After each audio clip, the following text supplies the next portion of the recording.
প্রত্যেক দিন রাতের বেলা এই আমল নামাটা এইভাবে আল্লাহর কাছে দেয়, তা আল্লাহ খুলে, সুবহানাল্লাহ। দেখেন দেখেন, খোলার পর প্রথম পৃষ্ঠাটা আল্লাহ দেখে। আল্লাহ জানে না সব, মানে ফেরেশতাদেরকে এটা বুঝ দেয় আর কি, ফেরেশতাদেরকে এটা বুঝ দিতে হবে, তারা লেখছে কষ্ট করে। এইভাবে খোলে, খুইলা এই দেখেন এইভাবে খুলছে প্রথম পৃষ্ঠা, এবার শেষ পৃষ্ঠা পুরাটা বন্ধ করে দিয়ে দেয়। ফেরেশতারা বলে, আল্লাহ আমরা লেখলাম, মাঝখানে দেখলেন না? আমি তো জানি কি লেখছো।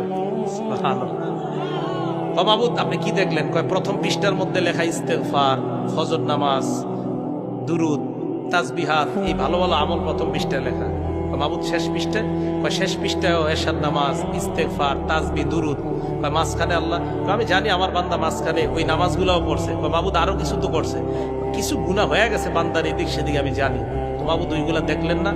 প্রথম পৃষ্ঠায়ও দেখলাম, শেষ পৃষ্ঠাও দেখলাম, মাঝখানের গুলা জানি। তোমাদেরকে সান্ত্বনা দেওয়ার জন্য আমি আমার বান্দার এটা দেখলাম। বন্ধ করে আল্লাহ বলে, যাও দিয়ে দাও, ক্ষমা করে দিলাম। এই জন্য আমি আপনি আমল নামা এটা শুদ্ধ করা, কারণ আমফাইউনাব্বিউকুম বিমা কুনতুম তা'মালুন, এই কথাটাই আল্লাহ বললেন। অতঃপর আমি কিয়ামতের মাঠে তোমাদেরকে উপলব্ধি করাবো, তোমাদেরকে জানিয়ে দিব, বিমা কুনতুম তা'মালুন, তোমরা যে আমল করো এই আমলের ব্যাপারে তোমাদেরকে অবহিত করব। আল্লাহ পাক রব্বুল আলামিন আমাদের সকলকে আমল ঠিক করে সুন্দর আমল নিয়ে যেন আমরা কবরে যাইতে পারি, এবং কবরের প্রস্তুতি নিয়েই যেন আমরা দুনিয়া থেকে বিদায় হতে পারি। আল্লাহ তৌফিক দান করেন, আমিন।